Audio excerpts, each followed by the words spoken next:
Hello everyone. Today I'm going to do another article discussion in my 7-day read an article challenge that I have been continuing for the last 5 days, and I'll be doing it for today and tomorrow. So tomorrow will be the end of my 7-day read an article challenge, and after that I'm going to discuss with you what my feelings were with regarding to doing this 7-day read an article challenge. In this article challenge I have chosen scientific articles for me. If you want to do a 7-day read an article challenge, you can choose any kind of article that you would like to read or study. It could be a scientific article or any other kind of journal articles that you prefer. And the reason why I am doing this article challenge is because by the end of this article challenge, I'm hoping that it's going to provide me with a lot of new informations, and it's going to improve my memory, and I should be able to process informations faster than I was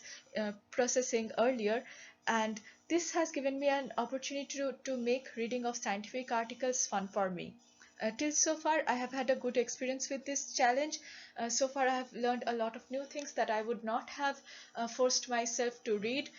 but because I have taken up this challenge, I have gone through the labor of trying to understand the articles and go through the different materials and methods and things that were discussed in the articles that I have studied. So without further ado, let's begin with the article that I'm going to discuss. So today's article that I'm going to discuss is called the signal molecule study for the redox control involved in plastocyanin along with cytochrome B6f electron transfer complex. And here I have provided you with the author affiliations and like the name of the paper, so that in future if you would like to read this paper, you can have an access of this paper. I will provide a link below in the discussion box for you to have an access to this paper. Photosynthesis is facilitated by the protein complexes present in the membranes of the thylakoids in the chloroplast, and also by small ubiquitous proteins that can help in electron transfer from complexes to complexes in order to facilitate the process of photosynthesis. Now, for high electron transfer turnover rates, there needs to be a association between these small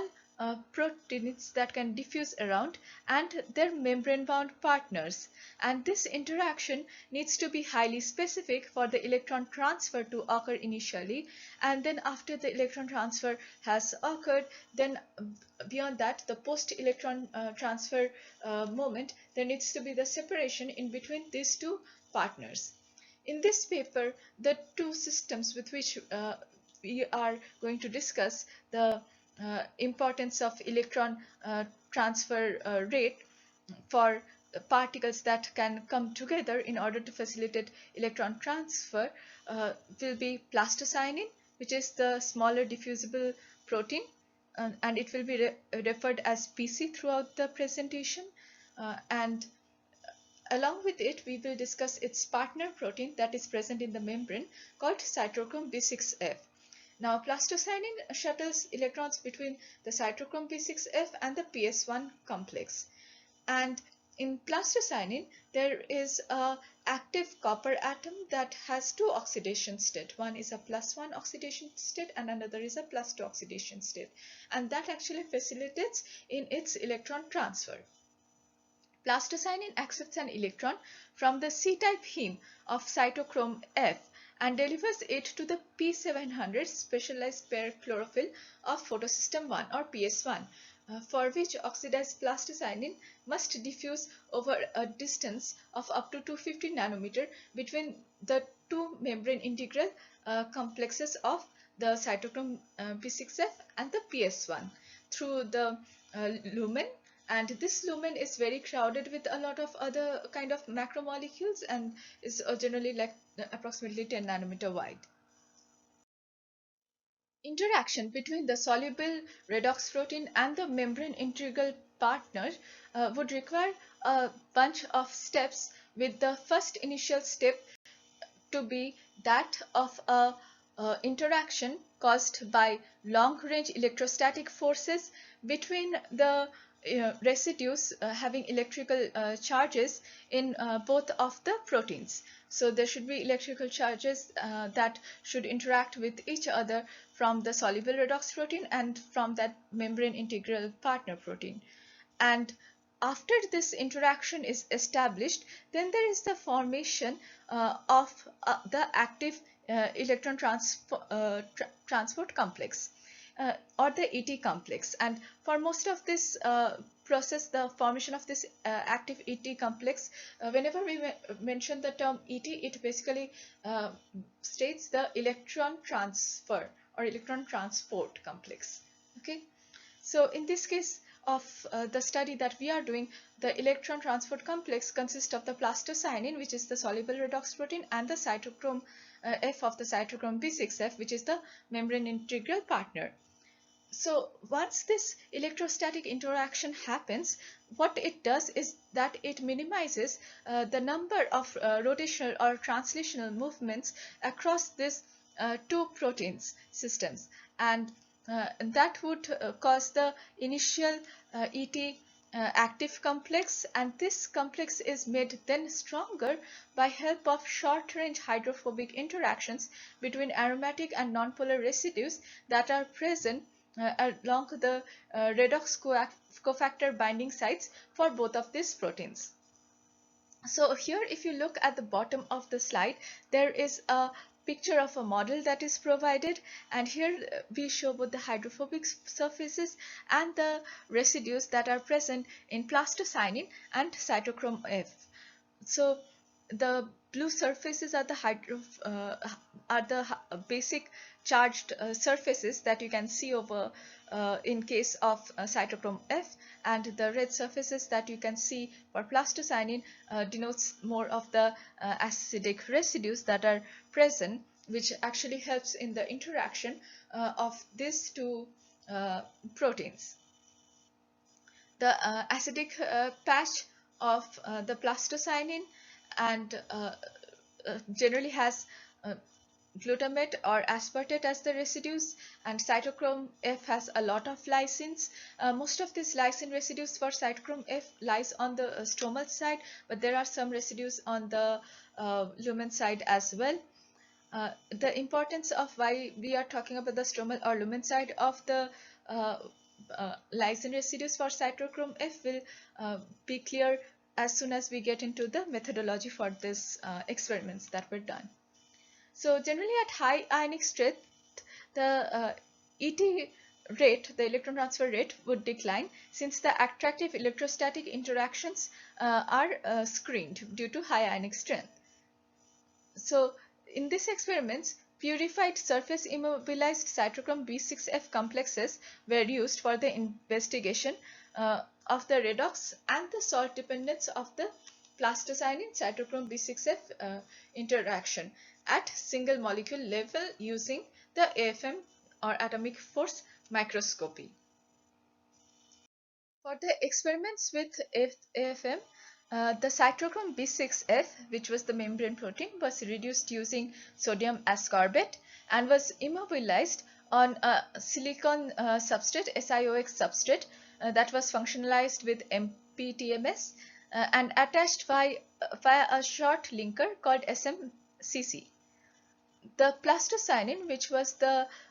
diffusible protein, was oxidized using potassium ferrocyanide and attached to an AFM probe covered with a MPTMS monolayer using a polymer linker called SMPEG terminated with NHS for reactions with primary amines or lysines on the surfaces of plastocyanin. Now the crystal structure of plastocyanin reveals that there are 6 lysine residues are available in order to form this covalent linkage with the NHS for the AFM probe, and all of which are actually present in the opposite side or the distal side of the copper containing active site that is important for the electron transfer to happen. Thus, coupling of plastocyanin to the AFM probe would unlikely prevent binding of cytochrome B6F to the plastocyanin. Remember, here we are trying to look at the interaction of the plastocyanin to cytochrome B6F, and that's why it is important to figure out that what kind of linkers or what kind of surfaces are being used for probing the plastocyanin or for the substrate of cytochrome B6F. So in this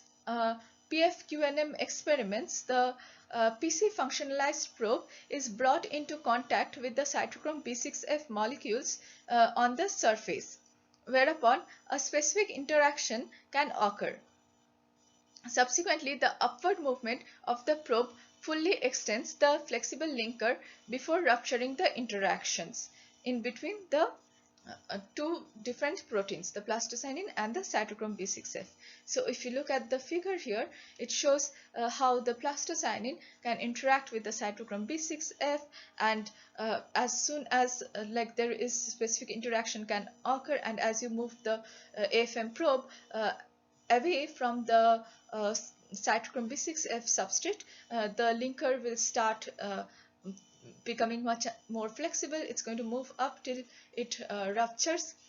rupturing the interaction between the plastocyanin and cytochrome B6F. And in that way, the study of how many active sites of plastocyanin cytochrome B6F actually interacted with each other could be studied using AFM, and the rate of how fast the plastocyanin cytochrome B6F complex is formed over time can be studied using this method. PFQNM is basically a format of AFM that is actually done in order to do this kind of studies. I would refer you to read through the methodology in order to get much more insight into this technique.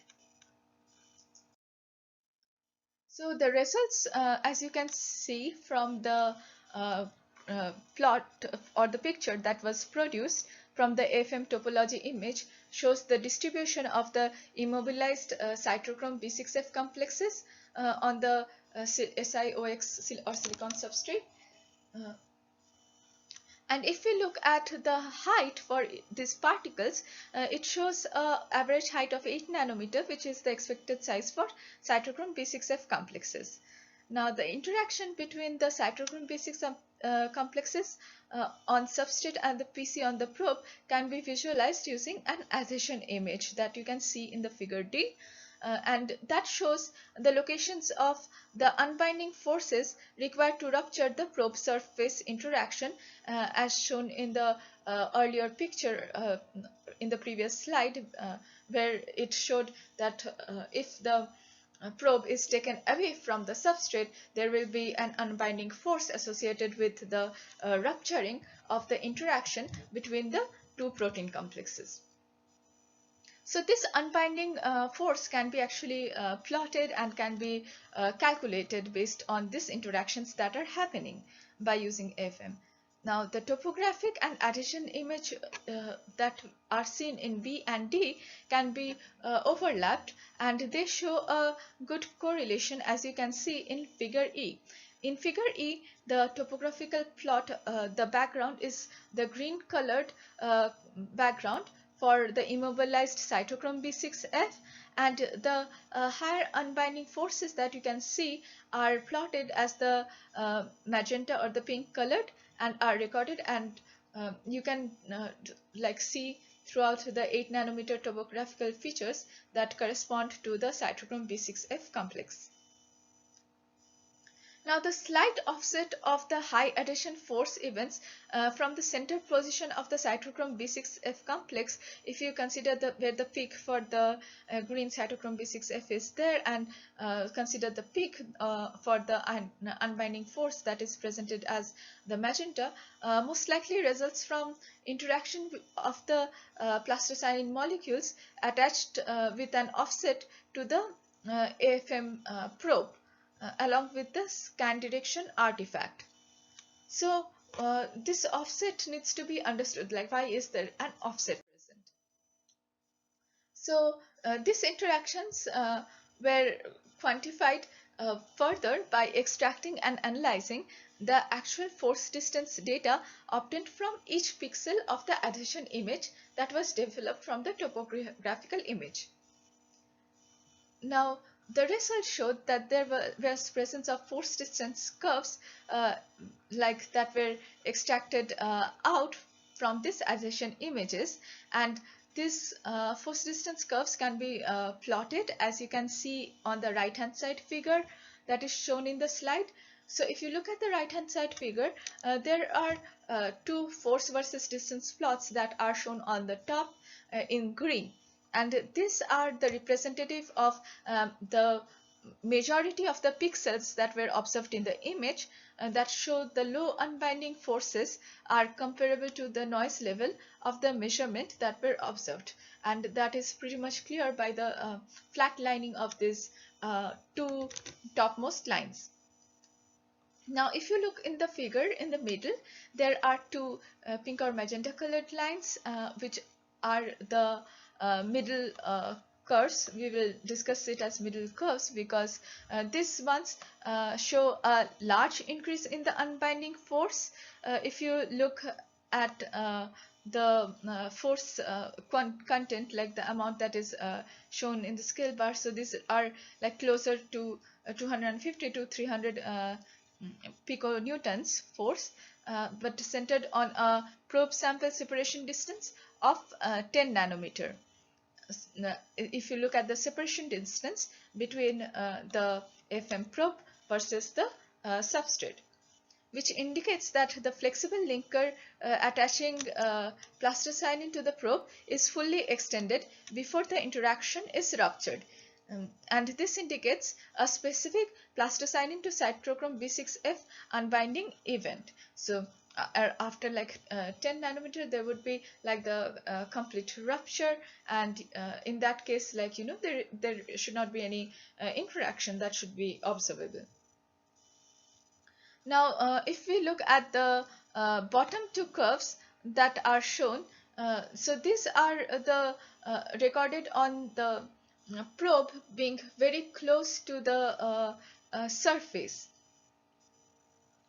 and they show that there is a very high unbinding force,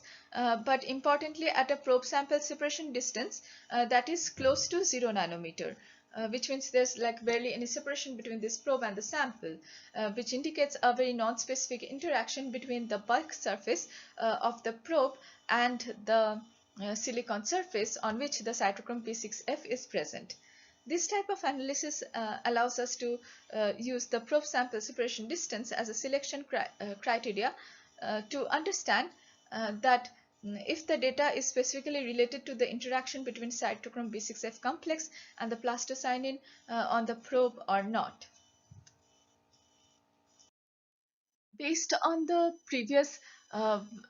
picture or the previous graph that was shown, it is completely understandable that beyond the 10 nanometer distance between the probe of plastocyanin versus the substrate containing the cytochrome B6F,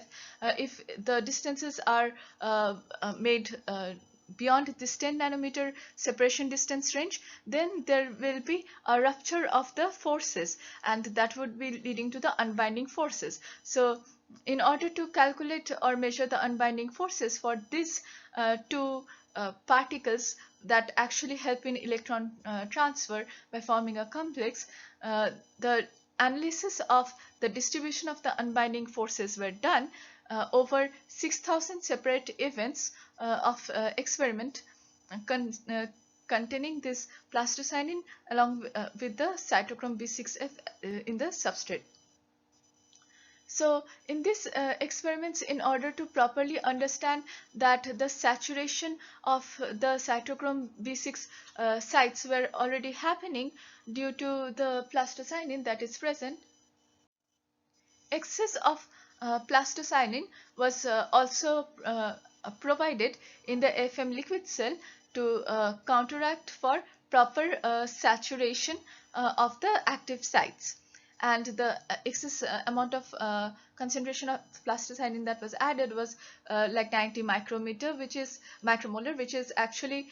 way more than the kd of the plastocyanin that is required, which is of 25 micromolar. So over a period of 5 minutes of incubation, with this excess of plastocyanin, the results when they were compared for the original sample with just the plastocyanin probe and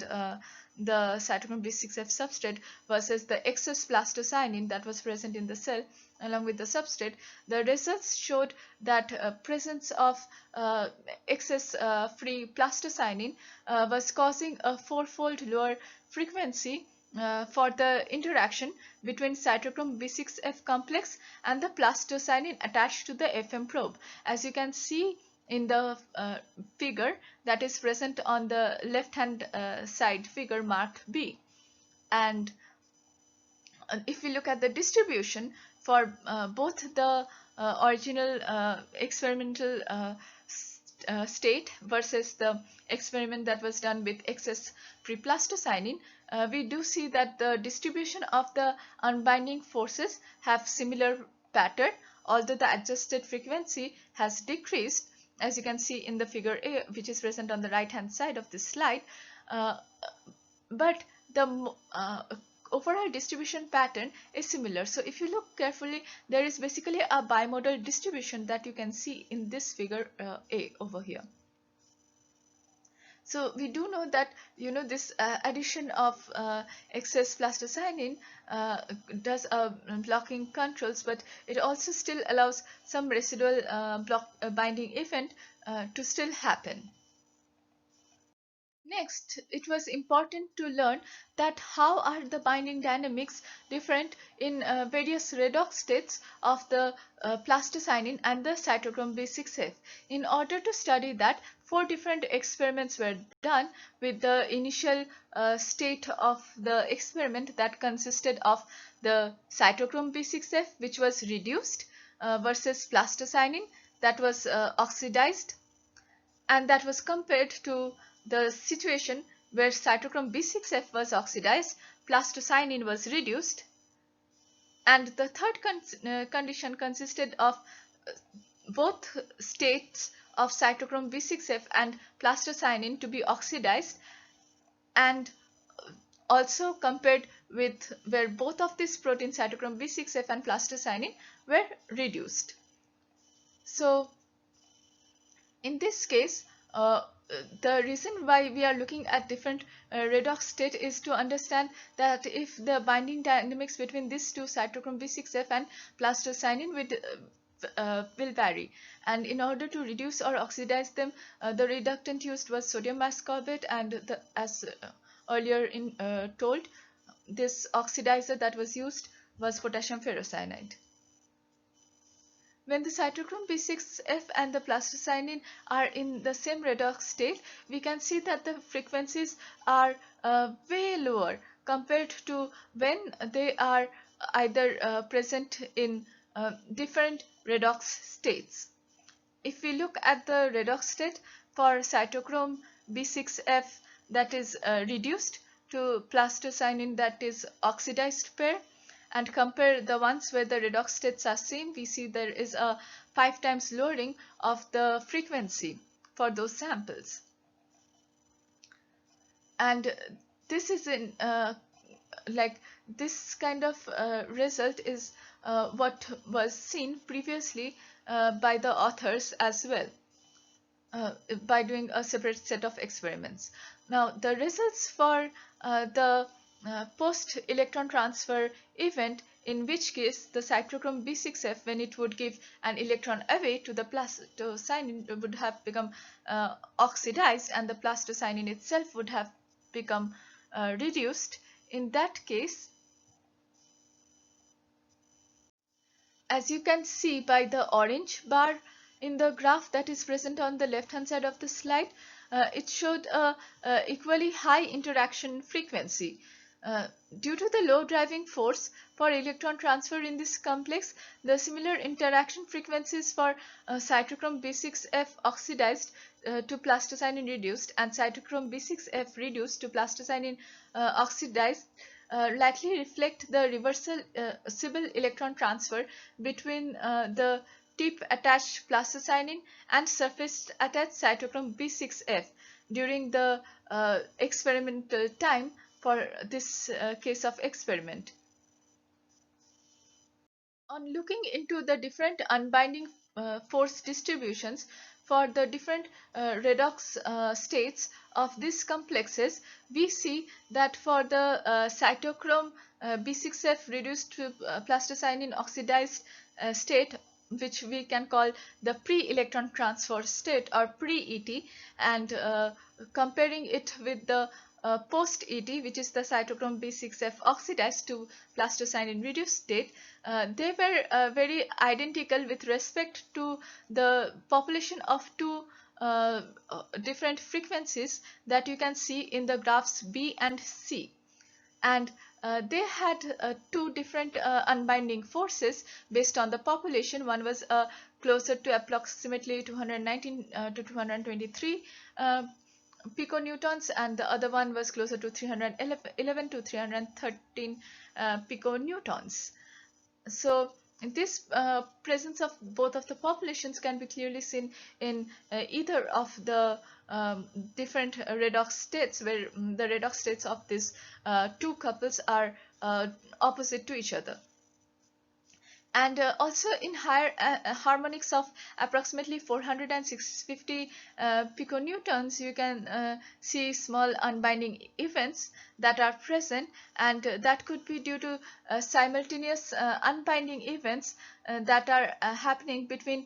two separate plastocyanin molecules on the probe binding to two binding sites on the cytochrome B6F, which could be two binding sites of the same dimer from cytochrome B6F, or two binding sites from two different units, monomers of two cytochrome B6F in each of the dimer. Now, if we compare it with respect to the frequency graphs for the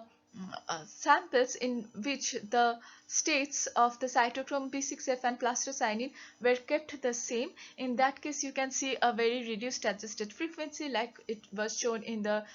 previous graph, and they also show like two separate populations, but you can see here that the frequency is low, so it's very hard to like directly see in this graph. But if you would have expanded this graph, it would have become much more clearer. You can also understand the two populations based on the black profile line that is provided in the graphs of D and E, and they also have similar forces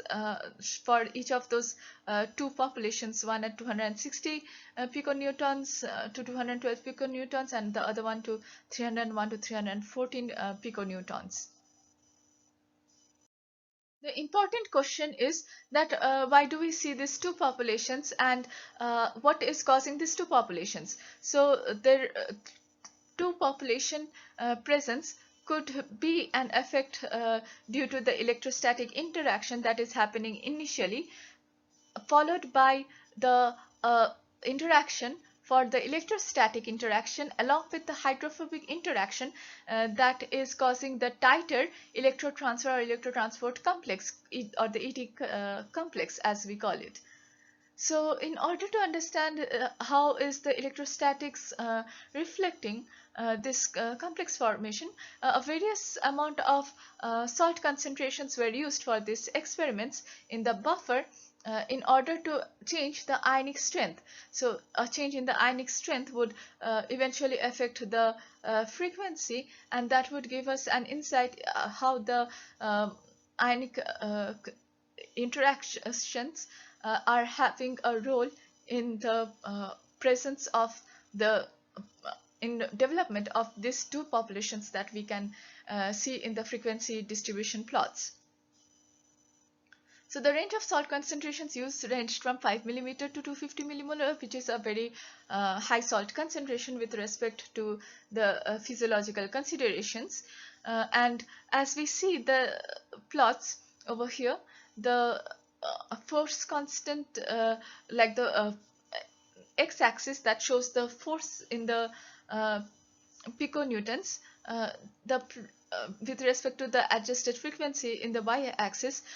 With respect to increasing amount of salt, there is a decrease in the adjusted frequency, and the ratio of the 310 piconewtons to 220 piconewton peaks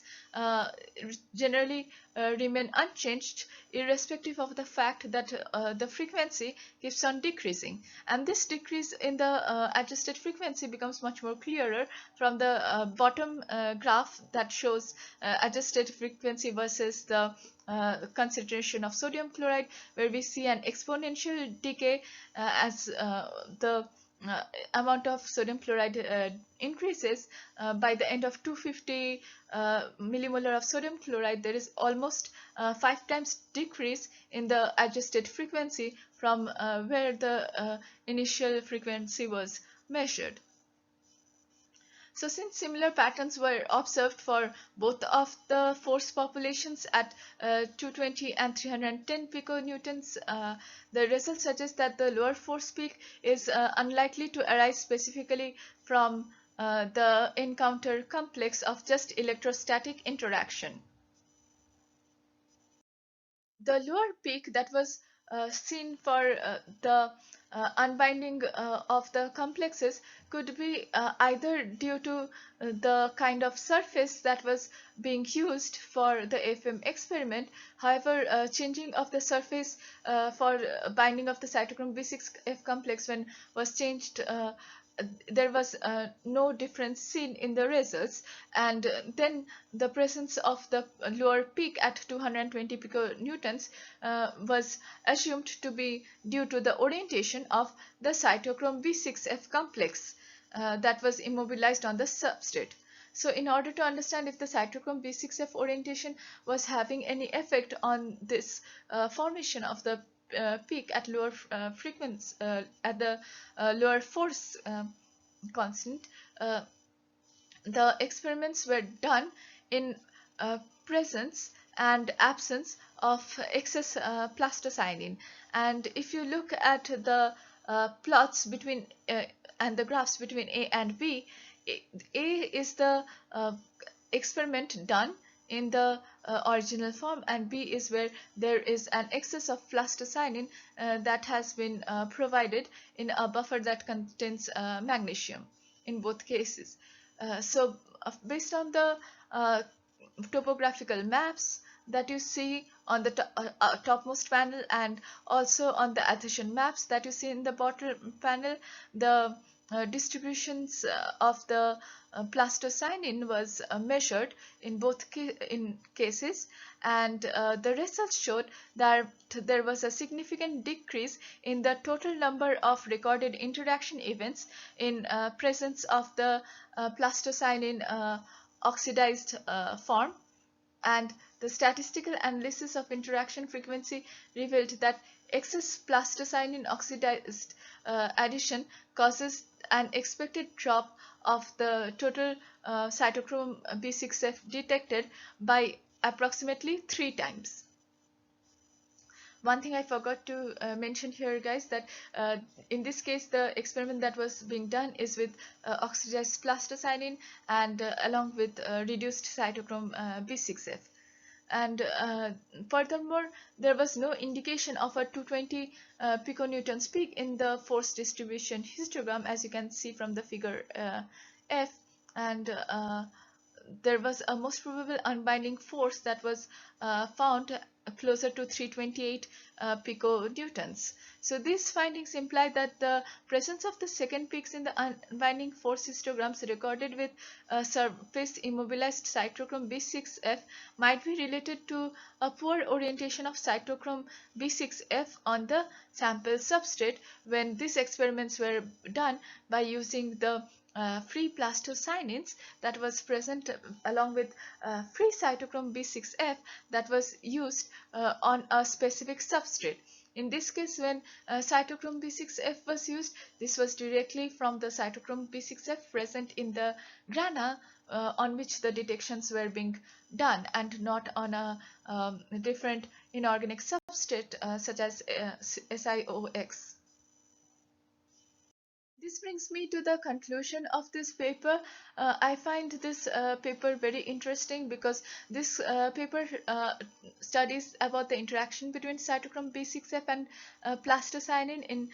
various ionic strength solutions, showing how the interactions, the electrostatic interaction or the hydrophobic interaction, may affect the cytochrome B6F with the plastocyanin. In this case, the experiments were done using immobilization of cytochrome B6F on a planar silicon surface, and this method is known as PFQNM kind of AFM, that helps in understanding the unbinding force for the cytochrome B6F with the plastocyanin.